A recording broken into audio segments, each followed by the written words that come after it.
साथियों, मैं अंकित कुमार यादव आप सभी का स्वागत करता हूं सृष्टि ज्ञान केंद्र में, जहां हम पढ़ रहे हैं पॉलिटिकल साइंस का 4th चैप्टर, जो है आपका सत्ता के वैकल्पिक केंद्र, जिसमें हमने लास्ट क्लास में आपको समझा दिया कि यूरोपीय संघ का क्या है, कैसे गठन हुआ, उसकी क्या भूमिका है आज की विश्व राजनीति में। ये मैं आपको पढ़ा चुका हूं और समझा चुका हूं। अब मैं चल रहा हूं आपको समझाने एक नए संगठन के बारे में, एक नए उभरते हुए संगठन के बारे में। और ये एक ऐसा संगठन है जो हमारे देश के सबसे करीब है, जो हमारे देश के सबसे करीब है। और इस संगठन का नाम है दक्षिण पूर्व एशियाई राष्ट्रों का संगठन, जिसे कहते हैं आसियान। तो चल रहे हैं हम इसको समझने कि इसने किस प्रकार से अपने आप को एक संगठन में बनाया और आज ये किस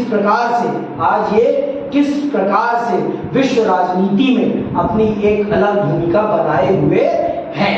आज ये किस प्रकार से अपनी भूमिका बनाए, इन्होंने किस प्रकार से अपनी राष्ट्रीय समस्याओं को समाप्त किया, अपनी क्षेत्रीय समस्याओं को समाप्त किया और अपने आप को किस प्रकार से संगठित किया और अपने आप को एक संगठन के रूप में कैसे निर्मित किया।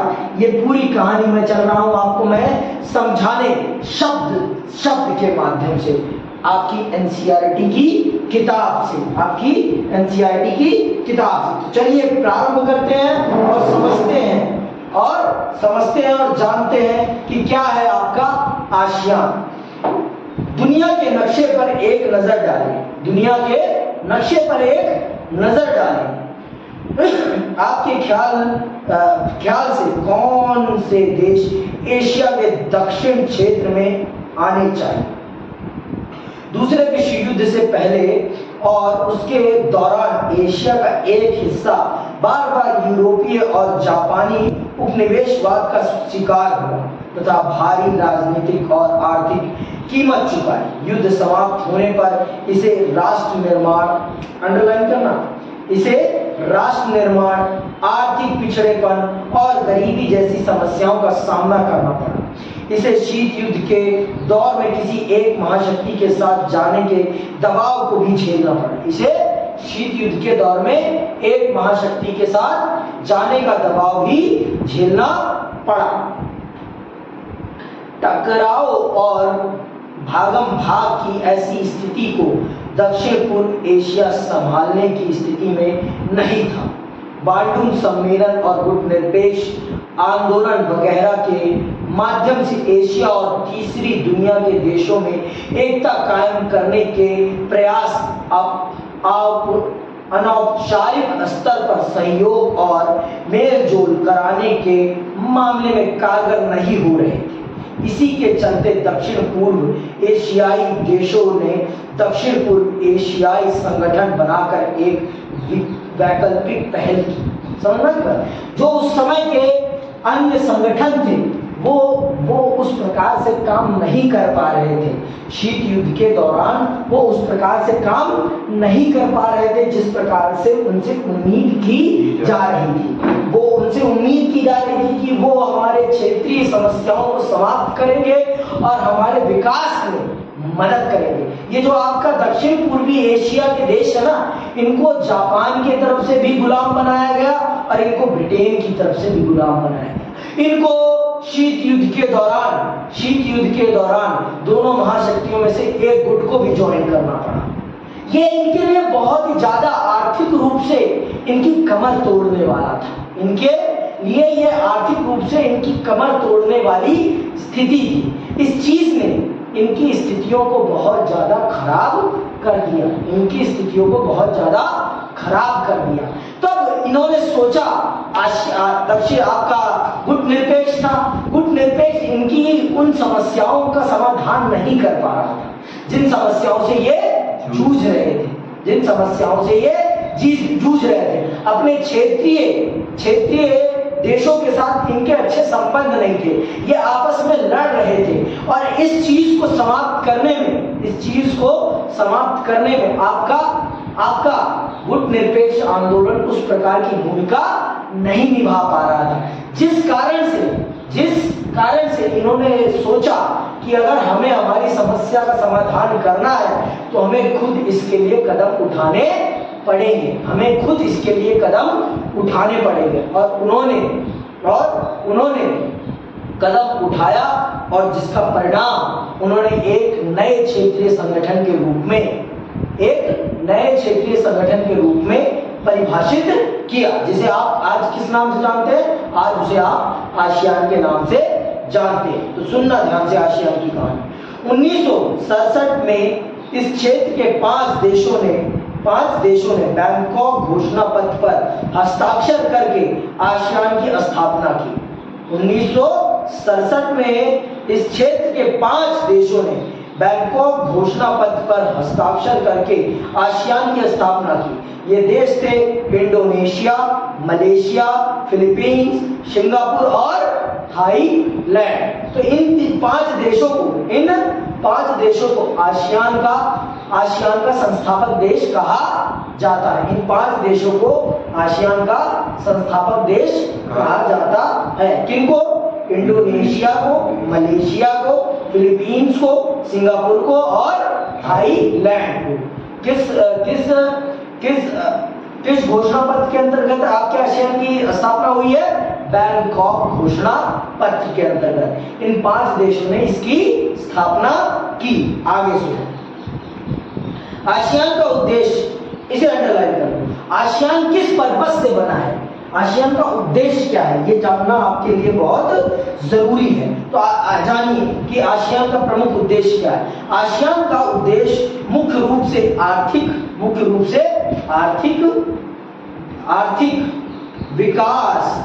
विकास को तेज करना और उसके माध्यम से सामाजिक और सांस्कृतिक विकास हासिल करना था। कानून के शासन और संयुक्त राष्ट्र के कायदों पर आधारित क्षेत्रीय शांति और अस्थायित्व को बढ़ावा देना भी इसका उद्देश्य था। बाद के वर्षों में Brunei, Darussalam, Vietnam, Laos, Myanmar और कंबोडिया भी आसियान में शामिल हो गए तथा इसकी सदस्य संख्या 10 हो गई। आज इसकी सदस्य संख्या कितनी है? 10। ठीक है। इसका प्रमुख उद्देश्य क्या था?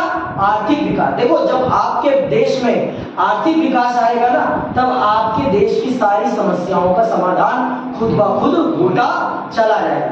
अगर आप पूंजीवादी अर्थव्यवस्था का संचालन कर रहे हैं ना, अगर आपका देश पूंजीवादी अर्थव्यवस्था से संचालित हो रहा है, तो आपकी सभी समस्याओं का समाधान आर्थिक तंत्र पर ही निर्भर करता है। जिस दिन आप अपने आर्थिक तंत्र को मजबूत कर लेंगे, उस दिन आप अपनी सभी समस्याओं का समाधान खुद ब खुद निकाल लेंगे। आप खुद ब खुद अपनी आर्थिक समस्याओं का समाधान खुद ब खुद निकाल लेंगे। तो यही चीज यहाँ समझाई जा रही है, यही चीज यहाँ पर समझाई जा रही है कि इनका प्रमुख उद्देश्य क्या था। आसियान को स्थापित करने का प्रमुख उद्देश्य क्या था? आर्थिक विकास को बढ़ावा देना, उसके बाद सामाजिक और सांस्कृतिक विकास और अपने क्षेत्रीय देशों के साथ शांतिपूर्ण व्यवस्था को स्थापित करना। देखो, बिना शांति के विकास संभव नहीं। बिना शांति के विकास संभव नहीं। अगर आप सोचो मारपीट करते हुए आप विकास कर लोगे तो संभव नहीं है। पाकिस्तान में अगर विकास नहीं है तो उसका सबसे बड़ा कारण क्या है? पाकिस्तान में विकास ना होने का सबसे बड़ा कारण है अशांति। पाकिस्तान अशांत देश है। वहां पर कब किसने हमला कर दिया उनके देश को ही नहीं पता। उनके देश के पाले हुए कुत्ते ही उनके ऊपर भौंकते रहते हैं हमेशा। उन्हीं का आतंकवाद उन्हीं को खा गया है आज के समय में। उन्हीं का आतंकवाद आज उन्हें खा गया है। जिस सेना को सुरक्षा के लिए नियुक्त किया गया था, वो सेना आज वहां पर सबसे बड़ी बिजनेसमैन बनी बैठी हुई है। तो पाकिस्तान को बर्बाद करने में पाकिस्तान के लोगों का योगदान है। पर यहाँ पर इन देशों आसियान के लोगों ने अपने देश की तरक्की के लिए अपने आप को जलाया और अपने देश का उन्होंने निर्माण किया। अपने आप को जलाकर उन्होंने अपने देश का निर्माण किया। लेकिन उन्होंने इस चीज को समझ लिया था कि अगर हमें अपने देश को बनाना है तो हमें आपसी द्वेष को भूलना पड़ेगा। हमें आपस के देशों के साथ, हमें अपने पड़ोसियों के साथ शांतिपूर्ण रिश्ते कायम करने पड़ेंगे, तभी हमारा विकास संभव हो पाएगा। और हमारा पड़ोसी देश पाकिस्तान इस बात को समझता ही नहीं है। हमारा पड़ोसी देश पाकिस्तान इस बात को समझने का भी प्रयास नहीं करता कि बिना अपने पड़ोसियों के सहयोग के आप आगे नहीं बढ़ सकते। उसे तो अपने पड़ोसी के ऊपर सिर्फ बंदूक चलानी है और कुछ नहीं। यही चीज आसियान के देशों में नहीं है। उन्होंने इस चीज को समझा और उन्होंने अपने आप को एक संगठन के रूप में स्थापित किया और अपनी क्षेत्रीय समस्याओं को मिलजुल कर समाप्त किया। आगे सुनो। यूरोपीय संघ की तरह इसने खुद को अधिराष्ट्रीय संगठन बनाने या उसकी तरह अन्य व्यवस्थाओं को अपने हाथ में लेने का लक्ष्य नहीं रखा। इसने यूरोपीय संगठन की तरह अपनी मुद्रा, अपने आप को एक राष्ट्र बनाने का प्रयास नहीं किया। इसने अपने आप को एक राष्ट्र की रूपरेखा देने का प्रयास नहीं किया। ना अपना राष्ट्रगान बनाया, ना अपना ये कहिए मुद्रा बनाई, ना अपने लिए कोई वो क्या आप कह सकते संविधान बनाने का प्रयास किया। इन्होंने ऐसा कुछ नहीं किया। इन्होंने कुछ मुद्दों को चुन लिया और कहा कि आसियान इन्हीं मुद्दों पर काम करेगा। सुनना ध्यान से। अनौपचारिक टकराव रहित, अंडरलाइन कर लो, अनौपचारिक टकराव रहित और सहयोगात्मक मेल मिलाप का नया उदाहरण पेश करके आसियान ने काफी यश कमाया और इसको आसियान शैली ही कहा जाने लगा। देखो, इन्होंने ना कोई बड़े लक्ष्य नहीं रखे। इन्होंने सिर्फ सिंपल रास्ता अपनाया और इन्होंने कहा ना हम आपस में लड़ेंगे, ना हम किसी पर किसी भी प्रकार का दबाव डालेंगे, हम एक दूसरे का सहयोग करेंगे। कह रहे ना अनौपचारिक टकराव रहित। हम किसी में भी ज्यादा औपचारिकताओं में नहीं पड़ेंगे। औपचारिकता मतलब ज्यादा ये वो फलाना ढमकाना नहीं, पॉइंट टू पॉइंट बात करेंगे, टकराव रहे, एक दूसरे से लड़ेंगे नहीं, एक दूसरे से किसी भी मुद्दे पर लड़ाई नहीं करेंगे। हर काम जो करेंगे आत्म सहमति से करेंगे और क्या है सहयोगात्मक, एक दूसरे का सहयोग करेंगे हर चीज पर। और इसी चीज को, इन्हीं तीन चीजों को इन्होंने ध्यान में रखकर एक ऐसी नजीर दुनिया के सामने पेश करी कि आज इस तरीके को क्या कहा जाता है, आसियान शैली कहते हैं। जिस तरीके से इन्होंने अपने क्षेत्र को संगठित किया, जिस तरह से इन्होंने अपने क्षेत्र को संगठित किया, आज उस शैली को क्या कहते हैं, आसियान शैली कहते हैं। और इन्होंने पूरी दुनिया के सामने एक उदाहरण पेश कर दिया कि अगर आप चाहो तो आप अपने क्षेत्र के देशों के साथ इतना बढ़िया मैत्रीपूर्ण रिश्ता स्थापित कर सकते हो कि दुनिया की कोई भी ताकत उसका मुकाबला नहीं कर सकती। दुनिया की कोई भी ताकत उसका मुकाबला नहीं कर सकती। और इन्होंने वो करके दिखाया, इन्होंने वो करके दिखाया जो पूरी दुनिया नहीं कर सकी ना, वो ये करके दिखाते हैं, वो ये करके दिखाते हैं। इन्होंने यूरोपीय संघ की तरह अपने लिए कोई बड़े लक्ष्य नहीं स्थापित किए कि हमें तो एक अलग राष्ट्र की तरह काम करना है। राष्ट्र नहीं बनाए इन्होंने अपने आप को एक संगठन ही बनाए रखा और उस संगठन के कुछ स्पेसिफिक पॉइंट्स डोनेट कर दिए कि ये इन मुद्दों पे हमें काम करना है, दैट्स इट, और कुछ नहीं। और इसी को, इस तरीके को क्या कहा गया, इस तरीके को आसियान शैली कहा गया। आसियान के कामकाज में राष्ट्रीय सार्वभौमिकता का सम्मान करना बहुत ही महत्वपूर्ण रहा है। दुनिया में सबसे तेज रफ्तार से आर्थिक तरक्की करने वाले सदस्य देशों के समूह आसियान ने अब अपने उद्देश्यों को आर्थिक और सामाजिक दायरे से ज्यादा व्यापक बनाया है। 2003 में आसियान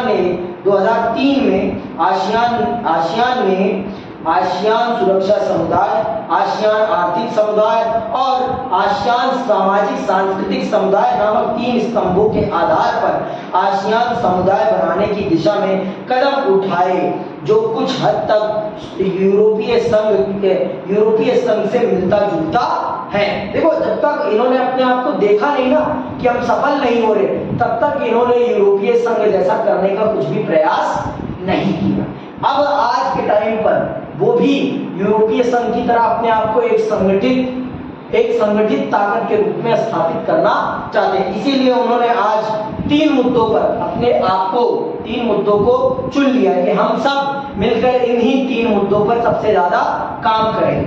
और आपको पता नहीं होना चाहिए, इस क्षेत्र के जितने भी देश है ना, इन सभी की भौगोलिक परिस्थितियां एक जैसी हैं। भौगोलिक परिस्थितियां एक जैसी हैं, सांस्कृतिक परिस्थितियां भी एक जैसी हैं। इसीलिए इनके बीच में जुड़ाव हो पाना थोड़ा बहुत आसान है, समझ रही हो? इनकी जो भौगोलिक और सांस्कृतिक परिस्थितियां हैं ना, वो एक जैसी हैं। और आपको पता है, किसी भी क्षेत्र में भूगोल बहुत बड़ी भूमिका निभाता है। उस देश के संचालन में भूगोल बहुत बड़ी भूमिका निभाता है।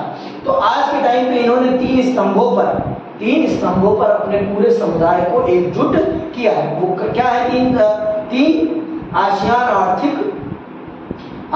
आर्थिक समुदाय, आसियान सामाजिक सांस्कृतिक समुदाय और आसियान सुरक्षा समुदाय, कि हम सब इन 3 विषयों पर कभी भी कोई भी नीति बनाएंगे तो हम सब एक जैसी नीति बनाएंगे, जिससे कि अगर कोई भी देश हमारे देश के साथ, हम सभी देशों के साथ व्यापार करता है तो हम सबको उसका लाभ होना चाहिए। और अगर हमारे देश पर कोई बाहरी व्यक्ति आक्रमण करता है तो हम सब मिलकर उसका सामना करेंगे। समझ में आई बात?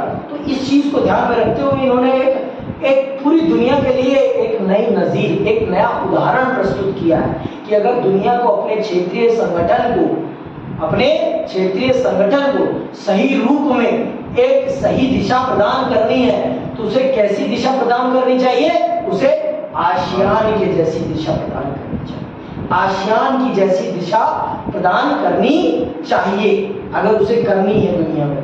आगे सुनो, आसियान सुरक्षा समुदाय क्षेत्रीय विवाद। देखो, जो आसियान सुरक्षा समुदाय है वो किस प्रकार के विषयों पर काम करेगा? सुनना, आसियान सुरक्षा समुदाय क्षेत्रीय विवादों को सैनिक टकराव तक न ले जाने की सहमति पर आधारित है। 2003 तक आसियान के सदस्य देशों ने कई समझौते किए, जिनके द्वारा हर सदस्य देश ने शांति, निष्पक्षता, सहयोग, हस्तक्षेप को बढ़ावा देने और राष्ट्रों के आपसी अंतर तथा संप्रभुता के अधिकारों को सम्मान करने पर अपनी वचनबद्धता जाहिर की।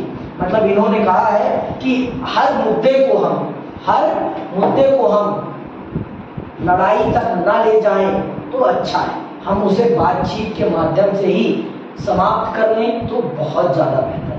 और हम सब एक दूसरे का सम्मान करेंगे, हम सब एक दूसरे के लोगों का सम्मान करेंगे, एक दूसरे की शांति को बनाए रखने में एक दूसरे का सहयोग करेंगे। हम सब एक दूसरे की संप्रभुता को, मतलब कोई भी किसी के मामले में इंटरफेयर नहीं करेगा, किसी के पर्सनल मामले में कोई भी इंटरफेयर नहीं करेगा। समझ में आ गया?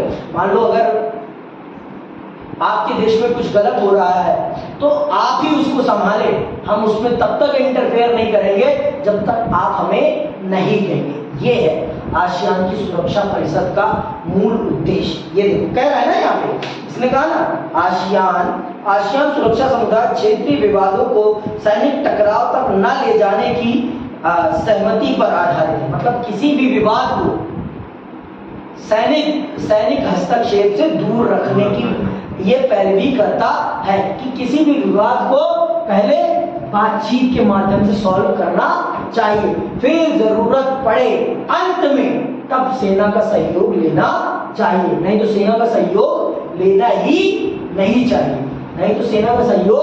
लेना ही नहीं चाहिए। ये इस बात को मानते हैं, ये इस बात को मानते हैं। आगे सुनो।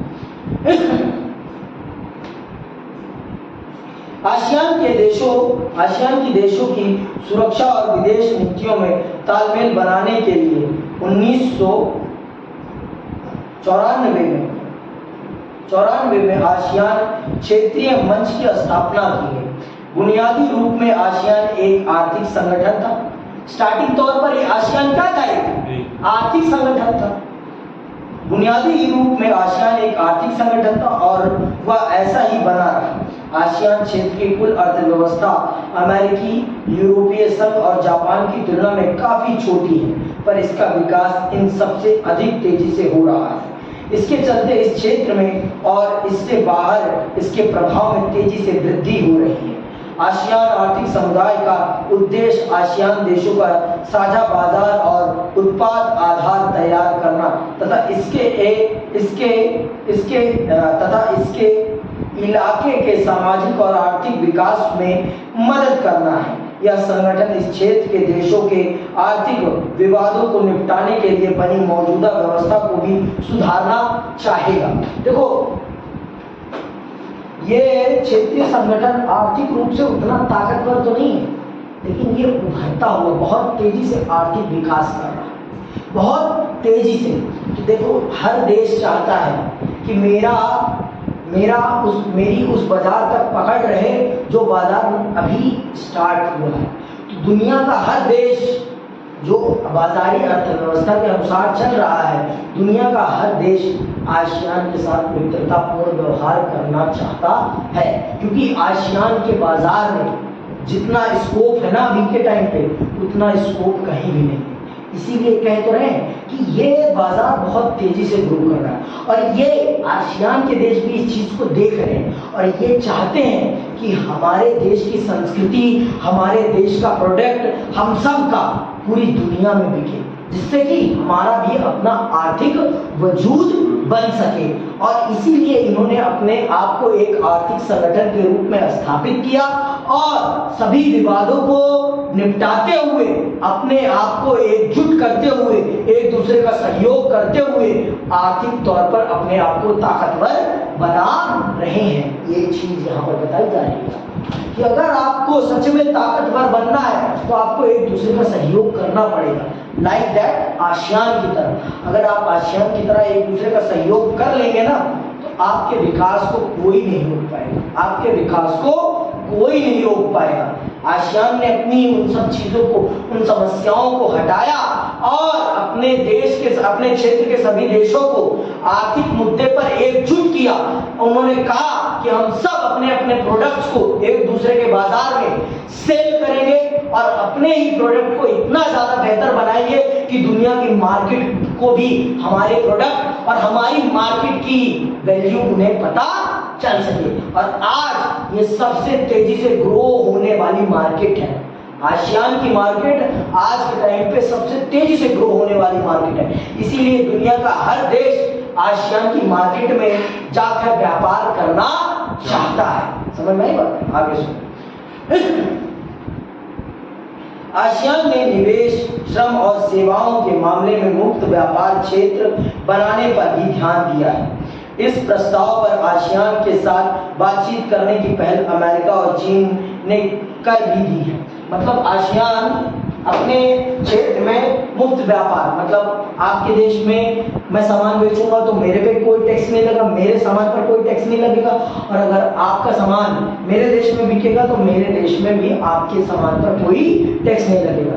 और इस चीज में अमेरिका और चीन ने कदम बढ़ा दिया है कि हमें आसियान के साथ दोस्ती करनी है और हमें फ्री ट्रेड पर दोस्ती करनी है। ठीक है, हमारे मार्केट का सामान आपकी मार्केट में आए तो आप किसी भी प्रकार का टैक्स ना लगाएं, और आपकी मार्केट का हमारी मार्केट में प्रोडक्ट आएगा तो हम भी कोई टैक्स नहीं लगाएंगे। तो इस क्षेत्र में देखो, ये है व्यापारिक दिमाग, ये है व्यापारिक दिमाग, और इन्होंने भी बहुत तेजी से व्यापारिक दिमाग लगाया। जितना तेजी से व्यापार बढ़ेगा उतनी तेजी से इनकी तरक्की बढ़ेगी, और जितनी तरक्की बढ़ेगी इनकी सारी की सारी सामाजिक राजनीतिक समस्याएं दूर होती जाएंगी। इनकी सामाजिक सांस्कृतिक समस्याएं दूर होती जाएंगी। समझ में आई बात? इसीलिए इन्होंने इस चीज को चुना और समझा, तो इसीलिए इन्होंने इस रास्ते को अपनाया, इसीलिए इन्होंने इस रास्ते को अपनाया। आगे सुनिए।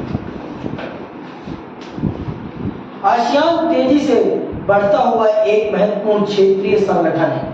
इसके विजन दस्तावेज 2020 में अंतरराष्ट्रीय समुदाय में आसियान की एक बहुमुखी भूमिका को प्रमुखता दी गई। आसियान द्वारा अभी टकराव की जगह बातचीत को बढ़ावा देने की नीति से ही यह बात निकलती है। देखो, ये हर समस्या को लड़ना नहीं, बातचीत करना ही सही समझते हैं। टकराना नहीं, बातचीत करो। अगर कोई विवाद हो रहा है मेरे और तुम्हारे बीच में, तो उस विवाद का समाधान करना है तो क्या करना है? बातचीत करना। अगर उस समस्या का समाधान करना है तो क्या करना है? बातचीत। बातचीत के माध्यम से ही हर समस्या का समाधान किया जा सकता है। आगे सुनो।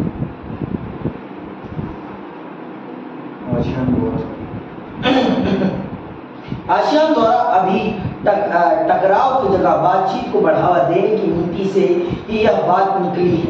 इसी तरकीब से आसियान ने कंबोडिया के टकराव को समाप्त किया, पूर्वी तिमोर के संकट को संभाला और पूर्व एशियाई सहयोग पर बातचीत के लिए 1999 से नियमित रूप से वार्षिक बैठक आयोजित की है।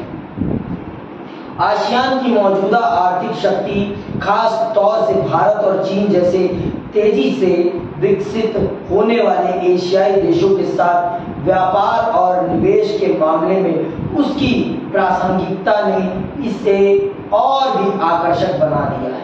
शुरुआती वर्षों में भारतीय विदेश नीति ने आसियान पर ज़्यादा ध्यान नहीं दिया, लेकिन हाल के वर्षों में भारत ने अपनी नीति सुधारने की कोशिश की है।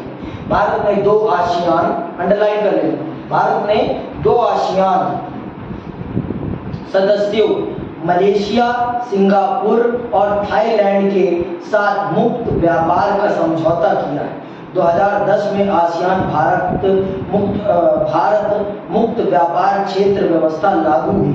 आसियान की असली ताकत अपने सदस्य देशों, सहभागी सदस्यों और बाकी गैर क्षेत्रीय संगठनों के बीच निरंतर संवाद और परामर्श करने की नीति में है।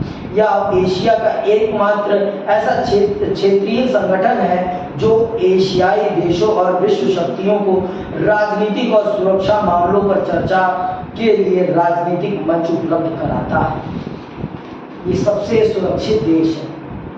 कभी भी कोई दुनिया की बड़ी मीटिंग होनी होती है तो दुनिया के सभी देश इन देशों को ही चुनते हैं। आसियान के देशों में ही मीटिंग करना पसंद करते हैं। आसियान के देशों में ही मीटिंग करना पसंद करते हैं। पहले भारत ने आसियान के देशों को सीरियसली नहीं लिया। जब देखा कि ये तो बहुत बेहतर कर रहे हैं, तब भारत ने इनको सीरियसली लिया और इनके साथ दोस्ती करी, इनके साथ दोस्ती की। और इस दोस्ती को करने में डॉक्टर मनमोहन सिंह का बहुत बड़ा योगदान है। ये जो है, ये जो आपका कार्टून है, ये इसी चीज को दिखाता है। डॉक्टर मनमोहन सिंह ने लुक ईस्ट की पॉलिसी को अपनाते हुए आसियान के देशों के साथ मित्रतापूर्ण रिश्ते स्थापित किए और उनके 3 सदस्य देशों के साथ मुक्त व्यापार की संधि भी की।